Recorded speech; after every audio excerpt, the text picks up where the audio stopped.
দুই শতাব্দীর থেকেও প্রাচীন রয়েছে কলকাতার খুব কাছেই অবস্থিত হুগলি জেলার বাঁশবেড়িয়া পৌরসভার অন্তর্গত হংসেশ্বরী কালী মন্দিরটি। এই মন্দিরে ১৩টি মিনার রয়েছে, যেগুলি দেখতে পদ্ম ফুলের কুড়ির মতো। এই মন্দিরের মূল গর্ভগৃহের উচ্চতা ৭০ ফুট এবং এটি ৫ তলা বিশিষ্ট। খোলা থাকে সকাল ৬টা থেকে দুপুর ১টা ও বিকেলে ৪টে থেকে ৬টা পর্যন্ত।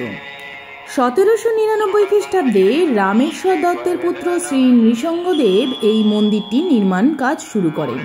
তবে নির্মাণ কাজ শেষ হওয়ার আগেই তিনি মারা যান। তার ছোট রানী শঙ্করী দেবী ১৮১৪ সালে এই মন্দিরের নির্মাণ কাজ সম্পন্ন করান। উত্তরপ্রদেশের চুনার থেকে আনা পাথর দিয়েই এর নির্মাণ কাজ হয়, আর কারিগর আনা হয়েছিল রাজস্থানে জয়পুর থেকে। সেই সময় প্রায় আনুমানিক ৫ লক্ষ টাকা দিয়ে এই মন্দিরটি নির্মিত হয়েছিল।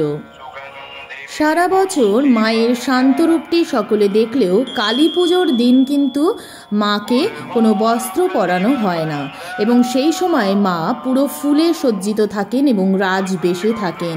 সেই সময় মায়ের কেশ পুরো খোলা থাকে। এই মন্দিরের ঠিক পাশেই রয়েছে অনন্ত বাসুদেব মন্দিরটি। টেরাকোটার কাজ এখানে দেখতে পাওয়া যায়। বিষ্ণুপুরের মন্দিরগুলোর সঙ্গে এর অনেকটাই সাদৃশ্য খুঁজে পাওয়া যায়। দুটো মন্দিরই ভারতীয় পুরাতত্ত্ব বিভাগ দ্বারা সংরক্ষিত। এই মন্দিরে প্রতিদিন পুজো হয়। ভোগ অন্ন গ্রহণ করতে চাইলে সকাল 10টার মধ্যে আধিকারিকের সঙ্গে যোগাযোগ করতে হবে। গোলাকার বেদিতে শায়িত মহাদেবের নাভি থেকে নির্গত প্রস্ফুটিত জলপদ্মের উপর বসে আছেন মা হংসেশ্বরী। নীলবর্ণা, চতুর্ভুজা, খড়গধারিণী ও মুন্ডমালা পরিহিতা। নিমকাঠ দিয়ে নির্মিত এই মায়ের মূর্তিটি এবং মহাকাল মূর্তিটি পাথরের নির্মিত। ডান হাতে অভয় মুদ্রা ও শঙ্খ ও বাম হাতে খড়গ ও মুন্ড। সারা বছর দক্ষিণা কালিকা মতে পুজো হলেও কালী পুজোর দিন কিন্তু তান্ত্রিক মতে পুজো করা হয়। এই মন্দিরটির চারিদিকে রয়েছে একটি পরিখা, একটি পুকুর চারিদিক দিয়ে ঘেরা, যাতে কোনো রকমের বিপদ আসতে না পারে। কলকাতা থেকে যারা আসতে চাইছেন তারা হাওড়ায় এসে ব্যান্ডেল লোকাল ধরে আপনারা পৌঁছে যাবেন ব্যান্ডেল, তারপর কাটোয়া লোকাল ধরে পৌঁছে যাবেন বাঁশবেড়িয়া স্টেশন।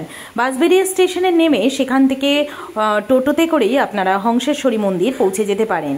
আর যারা আসবেন শিয়ালদা লাইনে তারা কিন্তু কল্যাণী এক্সপ্রেস ধরেও যে আমাদের সেতুটি আছে ঈশ্বরচন্দ্র সেতু, সেই সেতুটি পেরোলেই কিন্তু এই মন্দিরটি আপনারা দেখতে পাবেন।